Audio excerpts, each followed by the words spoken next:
It's been a long time, but I remember it well. Just like the photo we keep on the shelf. Oh, we were young. Oh, we were young. Now 10 years have passed and we're still locked in time. I don't take for granted the years. Dieser Teil unserer 6-wöchigen Reise nach Polen sollte einer der schönsten werden. Wir sehen uns im Hirschberger Tal in der Nähe des Riesengebirges wunderschöne Schlösser und Ausstellungen und große, wunderschöne Parkanlagen an.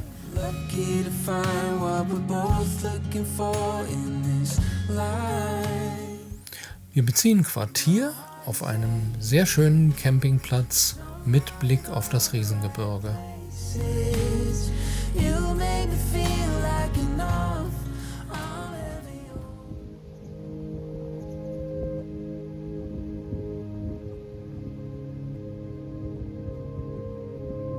Ja, schaut euch doch mal diesen wunderschön gelegenen Platz hier in Karpacz an. Da zwischen den Birken, da sieht man ganz kurz die Schneekoppe. Und dann schaut doch mal, was das hier für ein wunderschönes Septemberlicht ist. Später Nachmittag. Einfach toll. Also hier bleiben wir jetzt mal ein paar Tage, weil wir uns etwas ganz anderes ansehen wollen. Ja, und schon mal hier genau auf demselben Platz. Vielleicht schaut ihr euch das Video mal an. Da ging es nämlich um ganz andere Sehenswürdigkeiten hier in der Region. Wir wollen jetzt einfach mal ein bisschen das Hirschberger Tal erkunden.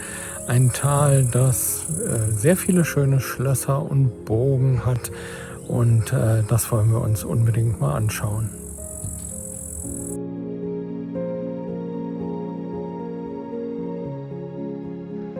Das erste Schloss, das wir besuchen, ist das Schloss Erdmannsdorf. Das Barockschloss wurde im 18. Jahrhundert erbaut. 1831 wurde das Gut in Erdmannsdorf vom preußischen König Friedrich Wilhelm III. Gekauft. Das Gebäude wurde später von Karl Friedrich Schinkel stilistisch modernisiert und unter König Friedrich Wilhelm IV. Erhielt die Fassade nach 1840 ihr heutiges, noch bestehendes Aussehen im neugotischen Tudorstil. Das Gebäude wird wohl derzeit als Schule benutzt. Es ist für die Öffentlichkeit leider nicht zugänglich und befindet sich in keinem schönen Zustand.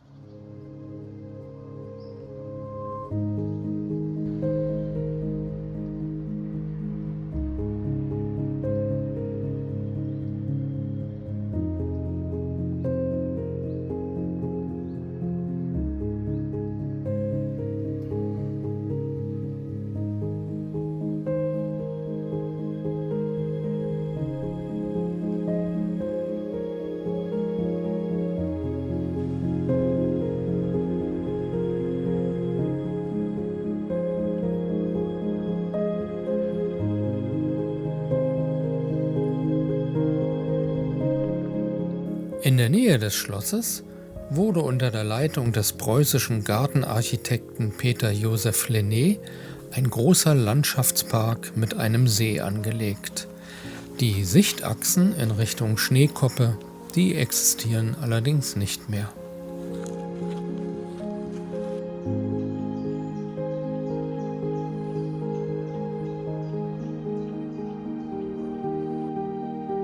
Und wenn euch dieser Baustil etwas eigenartig vorkommt, dann liegt es daran, dass in der Mitte des 19. Jahrhunderts circa viele Glaubensflüchtlinge aus dem Zillertal nach Polen gekommen sind. Und man hat für diese Glaubensflüchtlinge über 40 Gebäude im Tiroler Baustil errichtet.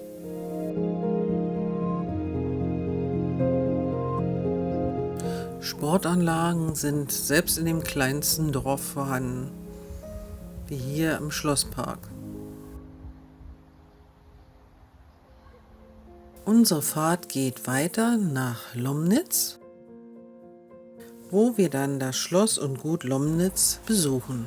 Ihr seht schon dieses entzückende kleine Schloss dort. Das schauen wir uns etwas später an. Wir biegen jetzt nach rechts ab und schauen uns das Bethaus an. Das Bethaus wurde 1748 erbaut in Schönwaldau, ist evangelisch. 1923 wurde es von einem Brand geschädigt und wieder aufgebaut. Nach dem Zweiten Weltkrieg wurde es hauptsächlich als Lager genutzt und verfiel immer mehr. 2008 wurde es abgetragen und 2011 wurde hier in Lomnitz der Grundstein gelegt und die Reste der eingestürzten Kirche wurden in den Wiederaufbau integriert. Deutsche und polnische Handwerker restaurierten die Kirche über mehrere Jahre. Das Bethaus ist eins von 34 Bethäusern in der Region.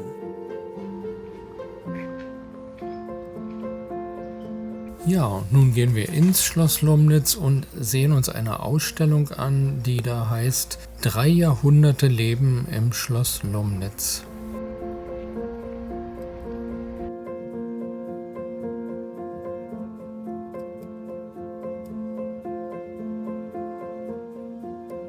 Diese Speisekammer befindet sich im Keller des Schlosses und verfügt über eine eigene Quelle, womit die richtige Luftfeuchtigkeit gehalten wird. Es war wirklich sehr, sehr sehenswert. Sehr, sehr sehenswert. Und man muss aber dazu sagen, dass es sich nicht um die Originalgegenstände handelt, die einmal in diesem Schloss vorgekommen sind, sondern man hat eben Möbel und Ausstattungsdetails zusammengetragen, um wirklich zu zeigen, wie es in mehreren Jahrhunderten aussah, wie die Menschen gelebt haben. Ja, also sehr, sehr schön und sehr liebevoll gemacht. Also auf jeden Fall die Menschen, denen es offensichtlich etwas besser ging, denn es handelt sich um ein Schloss. Genau.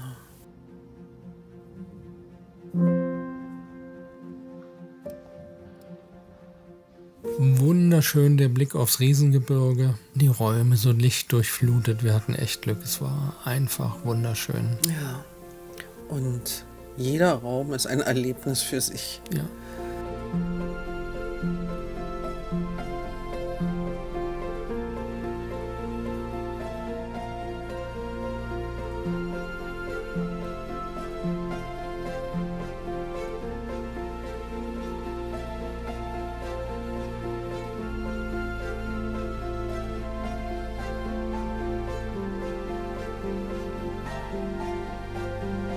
Dass dies alles wieder so aussehen kann, ist natürlich sehr, sehr engagierten Menschen zu verdanken. Wir verlinken euch mal Artikel und Webseiten, damit ihr euch, wenn ihr tiefer interessiert seid, da weiter informieren könnt. Das ganze Schloss Lomnitz war eine Zeit lang wirklich sehr ruinös und wenn es nicht Menschen gegeben hätte, die sich da engagiert haben, dann wäre das heute nicht wieder so zu sehen. Ja, zum Glück.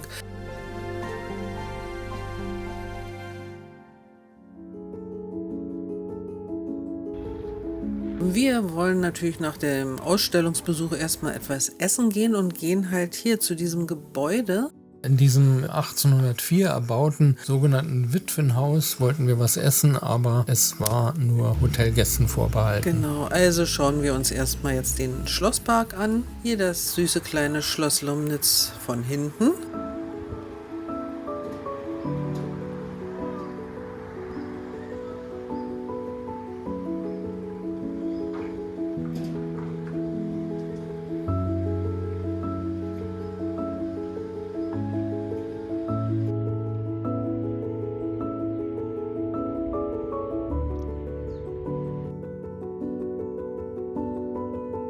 Das ist ein sogenannter Eiskeller. Hier wurden damals Kühlware drin gelagert. Und es war sehr kalt dort drin.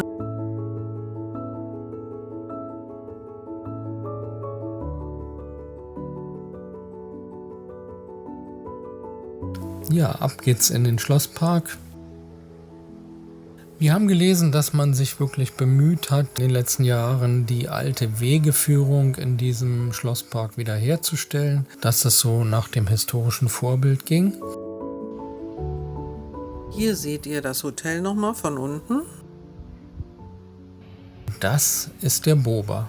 Ein kleiner Fluss, der ca. 1 Kilometer den Schlosspark begleitet Ja, und wirklich sehr, sehr schön ist. genau. Und es ist richtig, dass Chris gesagt hat, der Bober. Ja. Das ist das Gutshaus. Und alle, die gern ein bisschen shoppen gehen, finden hier regionale Produkte und auf dieser Seite hier auch was Schönes zu essen. Genau. Bodenständig, normal, die Küche. Und es gibt eine deutsche Speisekarte. Ja, Auch die Bedienungen haben alle Deutsch gesprochen.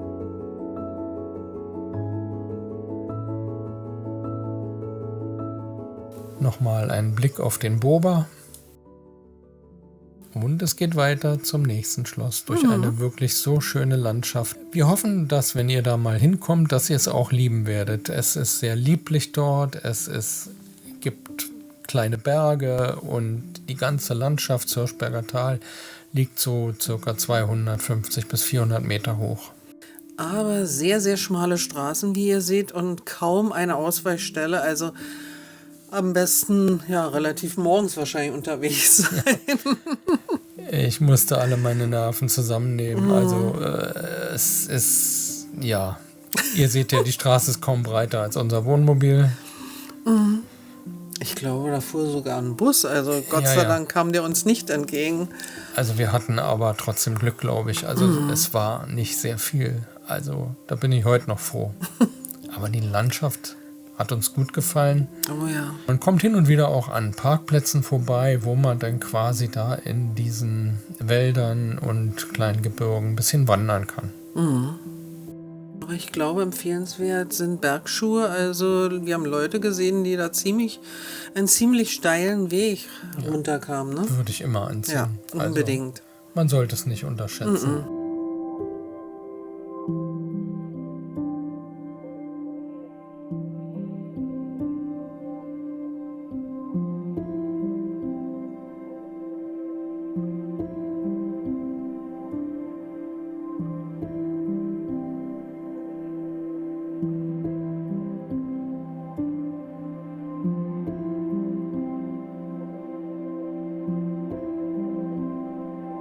Ja, und unser nächstes Ziel naht.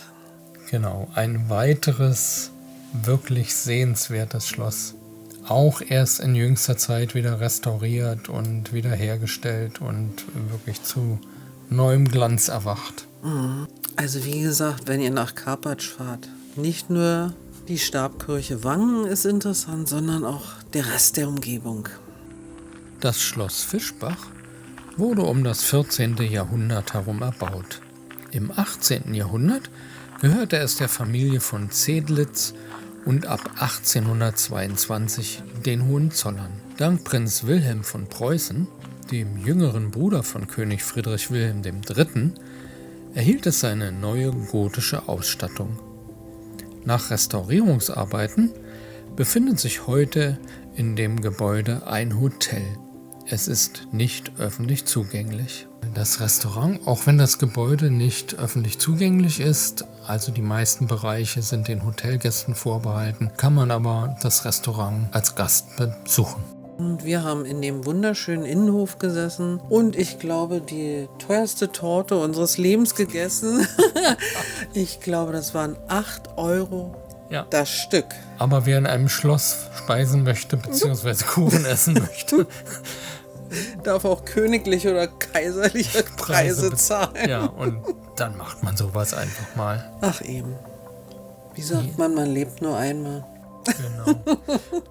Und man darf nicht vergessen, in Polen sind die Preise nicht mehr ganz so günstig wie noch vor vielen Jahren. Aber es ist immer noch preiswerter, sich sowas zu gönnen, als in einem vergleichbaren deutschen Hotel. Ja.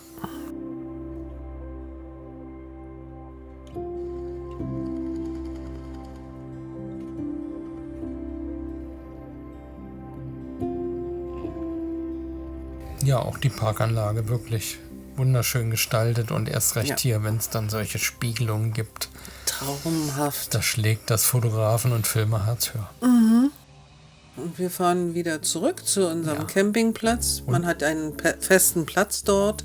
Und immer von überall der Blick auf die Kette des Riesengebirges mit der Schneekoppe.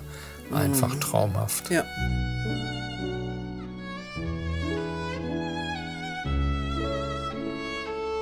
Und den nächsten Morgen machen wir uns auf den Weg zum Schloss Schildau.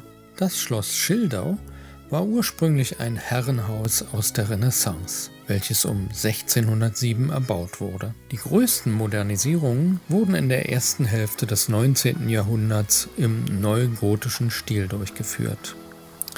Empfehlenswert, dort ganz früh hinzufahren, weil dann die Sonne richtig schön steht und ihr schöne Aufnahmen machen könnt. Ja, sonst habt ihr nämlich Gegenlicht, je später es wird.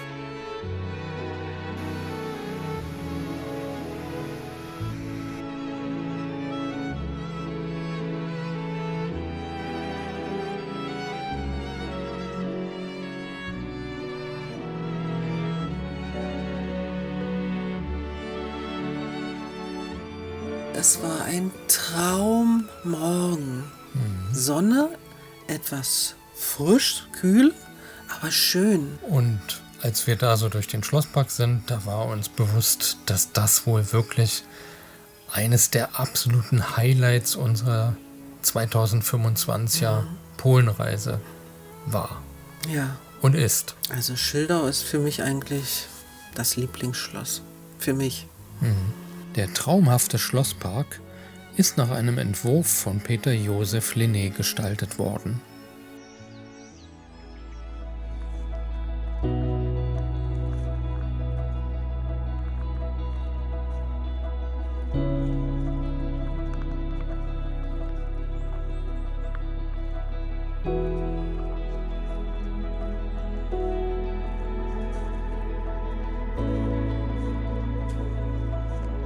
Und das Schöne ist, dass auf der anderen Seite des Bober der Schlosspark von Schloss Lumnitz liegt. Jupp. Die beiden Schlossareale grenzen quasi genau aneinander. Ja, das wussten wir natürlich in Lumnitz noch nicht.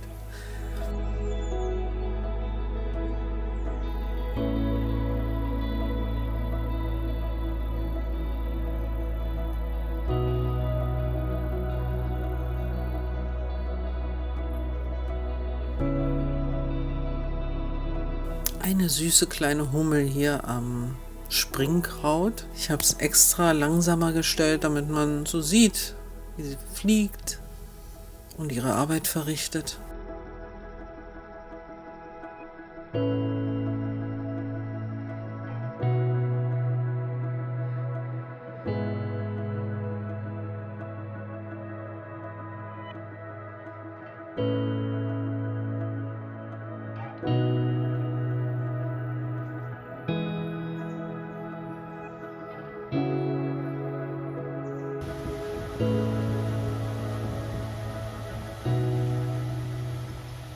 Und es geht weiter zum nächsten Schloss. Diese beiden Berge da sind charakteristisch und ein Erkennungsmerkmal fürs Riesengebirge. Ja, genauer gesagt fürs, ich glaube, Bober-Katzbach-Gebirge.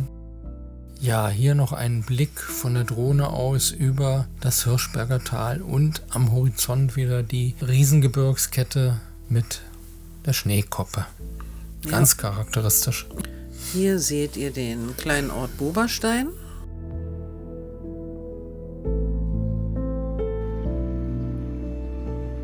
Schloss Boberstein wurde um 1450 als befestigte Burg erbaut. Im 16. Jahrhundert gab es auch einen Rittersaal dort. In den Jahren 1880 bis 1922 gehörte es der Familie von Decker, die es 1894 im Stil der Neorenaissance umgebaut hat.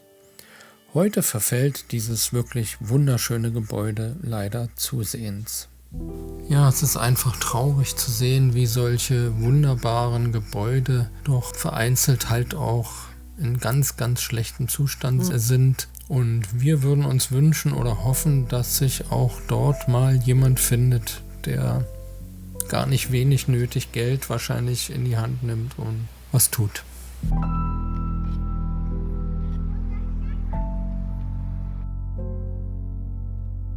Und unsere Fahrt geht weiter in Richtung Stonsdorf.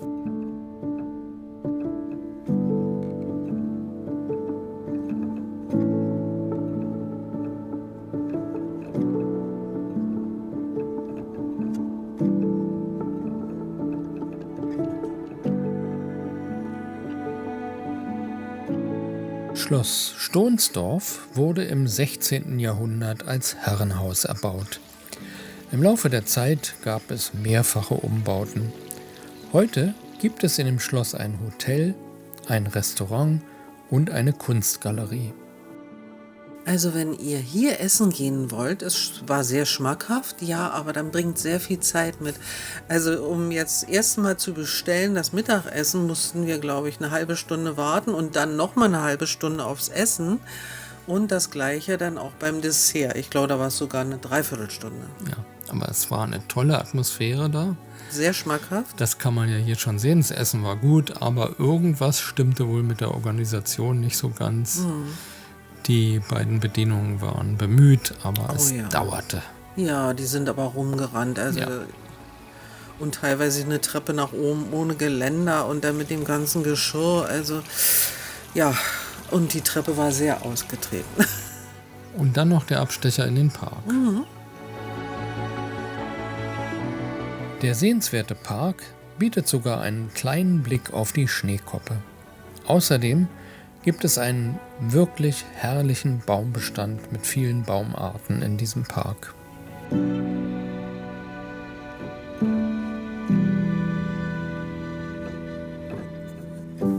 Also der Baumbestand war wirklich traumhaft. Ja.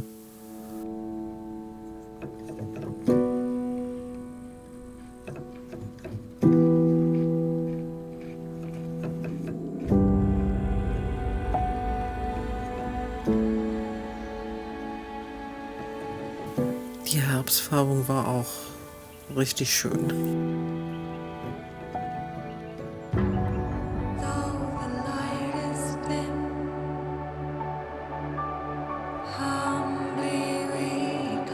Ja, hier geht's zurück nach Karpatsch, zu unserem, für die Gegend eigentlich kann man sagen, Lieblingscamping- und Stellplatz. Genau.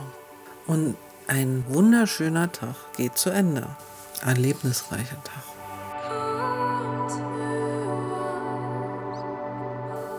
Ja, das Wetter ist leider den nächsten Tag ein bisschen, nicht so schön.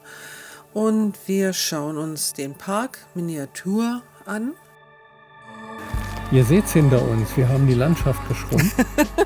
So einfach geht's. Ja, also wir können euch nur empfehlen, den Park Miniatur hier in Niederschlesien. Unbedingt anschauen. Es ist wirklich sehenswert und seine für uns Rentner 12,50 € wert. Also wirklich unbedingt herkommen. Und vor allem, wenn ihr keine Zeit habt, jetzt alle Schlösser und alle Burgen anzuschauen und alle anderen Sehenswürdigkeiten, ihr habt alles hier.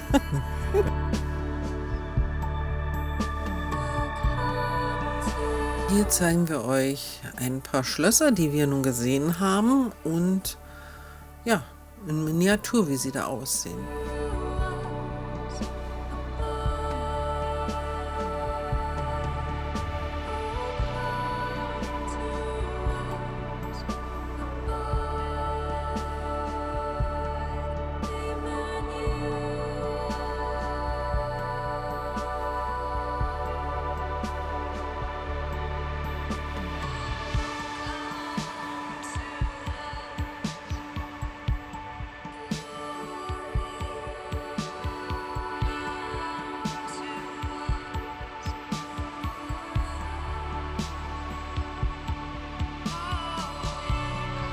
Und wenn ihr mehr vom Park Miniatur sehen wollt, dann schaut doch einfach unser nächstes Video. Wir stellen euch nochmal den Campingplatz Camp 66 vor. Den hatten wir euch ja schon mal in unserem Video über Karpatsch und der Stabkirche Wang vorgestellt, aber es gab noch ein paar Ergänzungen, die wir damals nicht hatten.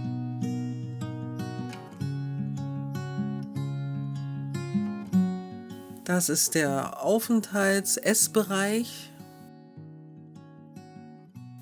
Hier könnt ihr frühstücken. Es gibt ein Buffet oder feste Speisen, weiß ich jetzt nicht. Ihr könnt sehr gut Mittag essen dort für nicht allzu teures Geld. Ja, normal. Ein Kamin gibt es auch. Ja, ist schon lustig. Almdudler in Polen. Und das ist eine Anzeige, wo ihr Bescheid bekommt, dass das Essen fertig ist. Das war Gulasch gewesen. Hier ein Blick aufs Riesengebirge oder beziehungsweise auf die Schneekoppe. Das ist der Aufenthaltsraum, wenn es draußen zu kalt ist. Hier könnt ihr auch kochen. Mehrere Kochfelder und Abwaschmöglichkeiten. Ein Kinderspielplatz, ein Klettergerüst. Ja, einfach, aber es gibt was. Hier noch ein Kletterberg für Kinder.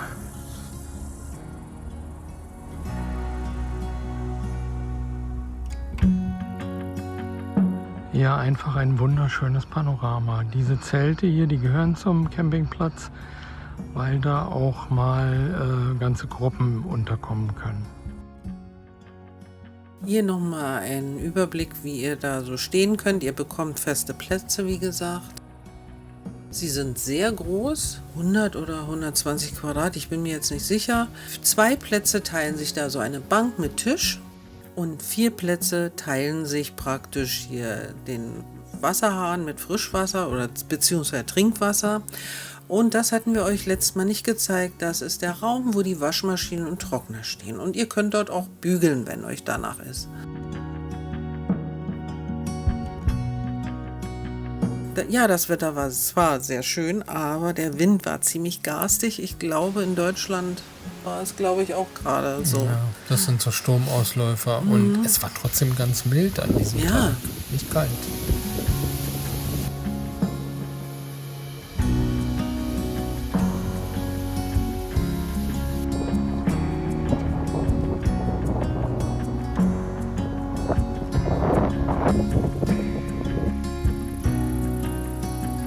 Es sind schon tolle Wolken, also. Und ihr wisst, wir sind Wolkenfetischisten. Genau. Und hier, also das, was man hier so sieht, das hat wirklich nur Sekunden bis ganz wenige Minuten angehalten und dann immer irgendwas anderes, Schönes.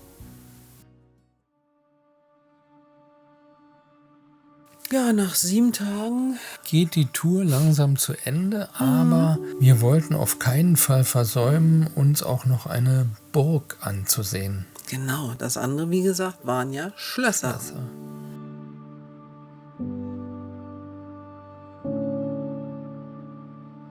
Hier eine Ortsdurchfahrt durch das kleine Städtchen Greifenberg. Und das, was da vorne ins Bild kommt, ist kein Minarett, sondern doch tatsächlich der Turm eines Rathauses. Heiß irgendwie. Ja.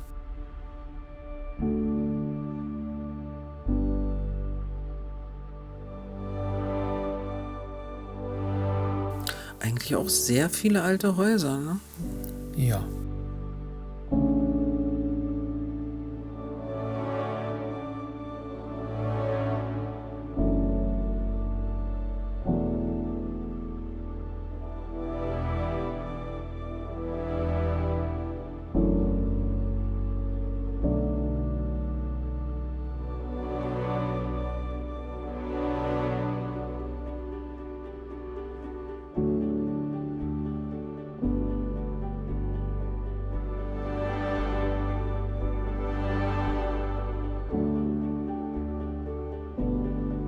Wir mussten nicht weit fahren und erreichten dann bald Unser Ziel. diese große Burganlage.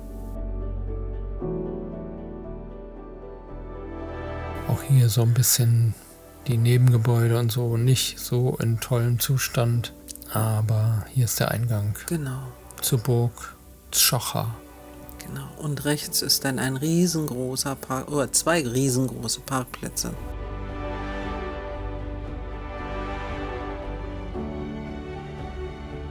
Hier könnt ihr sehen, wie die Burg liegt. Und durch diesen Eingang müsst ihr dann rein und an der Kasse bezahlen. Da gibt es verschiedene Tarife, ob ihr nur jetzt in die beiden Höfe wollt oder ob ihr das, weiß ich, die Folterkammer sehen wollt oder die ganze Burg. Je nachdem ist dann der Preis halt. Und wie es auch bei den Schlössern war, so war es auch bei dieser Burg. Es gibt ein Hotel in dieser Burg. Und weil es so spät war, haben wir uns dann nur für die Innenhöfe entschieden. Ja, hübsche Springbrunnen.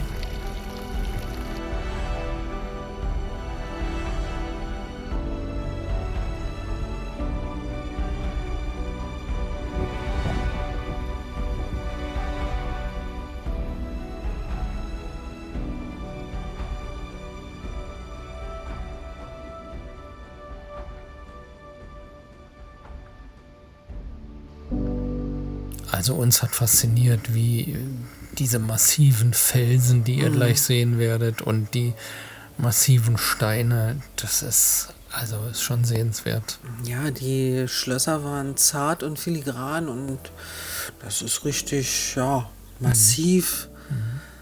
Also, naja, halt eine Burg.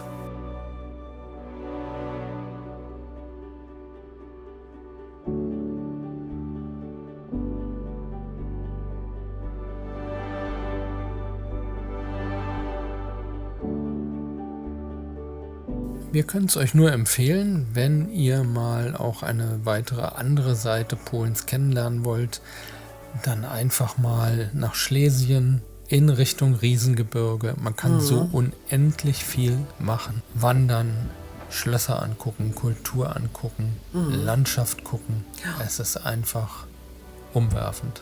Ja.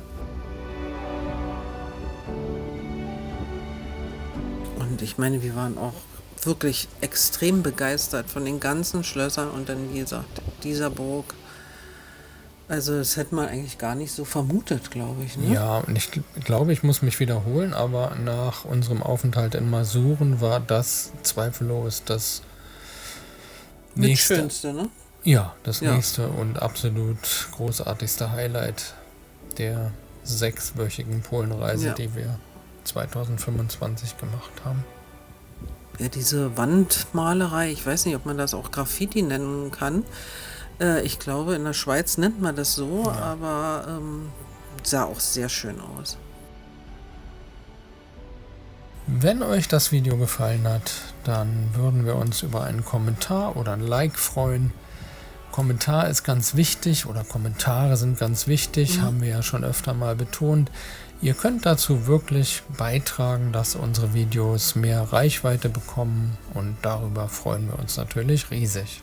Ja, und dann nochmal ein kleiner Hinweis zu unserer Polenreise 2021 und 2023. Wenn ihr da Lust habt, auch nochmal hinzuschauen, würden wir uns freuen. Ja, im Abspann seht ihr dann nochmal den Link zur Polen-Playlist, die mittlerweile, glaube ich, fast 40 Videos aus Polen umfasst. Solltet ihr einfach alle durchsuchten. Danke fürs Zuschauen. Ja, herzlichen Dank und bis bald. Tschüss. All